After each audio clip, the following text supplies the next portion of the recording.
Menarik ketika berbicara rumah ibadah dalam ajaran Sunda. Manusia Sunda dalam peribadatannya tidak terpaku oleh satu tempat, katakan, atau satu bangunan, yang bangunan itu didirikan dengan bahan-bahan yang diambil atau diperoleh hasil dari perusakan alam. Lalu didirikanlah sebuah bangunan yang lengkap dengan berbagai dekorasinya, dengan berbagai pernak-perniknya yang mengarah pada sebuah kemewahan duniawi. Tetapi tidak dalam ajaran Sunda. Karena begini, manusia Sunda itu meletakkan gunung sebagai tempat yang sangat suci, sangat sakral. Karena kenapa? Gunung merupakan salah satu rumah Tuhan yang tidak boleh terganggu keberadaannya, yang tidak boleh rusak keberadaannya. Justru kesucian itu bukan terletak pada sebuah bangunan yang itu hasil dari perusakan alam. Justru sumbernya lah yang seharusnya dikatakan sebagai rumah suci. Gunung memberikan sumber daya hidup bagi manusia-manusia yang berada di pakumbuhan atau di permukiman. Gunung mengalirkan air,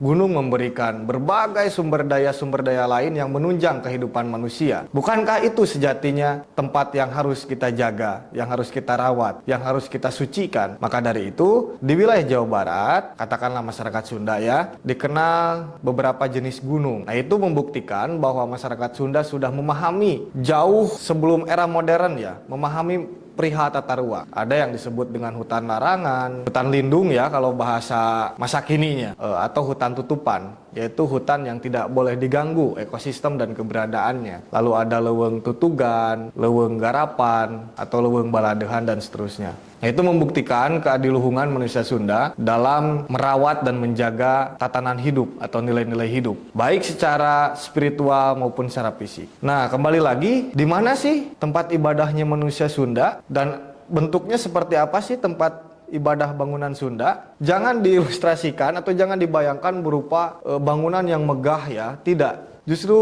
manusia Sunda beribadah di 3 tempat yang sama sekali tidak mengganggu keberadaan, tidak mengganggu kelangsungan ekosistem, tidak merusak intinya. 1, di hutan ya atau di gunung ya. Nah, biasanya disebut dengan kabuyutan. Lalu tempat pendidikannya mempelajari berbagai keilmuan hidup disebutnya mandala. Itu adanya di gunung. Nah, kalau kabuyutan itu lebih pada nilai-nilai ajaran. Yang kedua, tempat ibadah manusia Sunda adalah sungai. Sungai yang memberikan air terhadap pakumbuhan tadi. Sungai yang menunjang pertanian. Sungai yang memberikan air ke rumah-rumah kita, menunjang keberlangsungan sehari-hari kita. Nah, yang ketiga adalah pakumbuhan atau permukiman. Tempat kita bekerja, tempat kita berkeluarga, tempat kita bermain. Itulah 3 tempat peribadatan manusia Sunda. Bagaimana beribadahnya manusia Sunda? Adakah ritual-ritual tertentu atau ritus atau semacam, katakanlah kalau dalam ruang keagamaan sembahyang ya,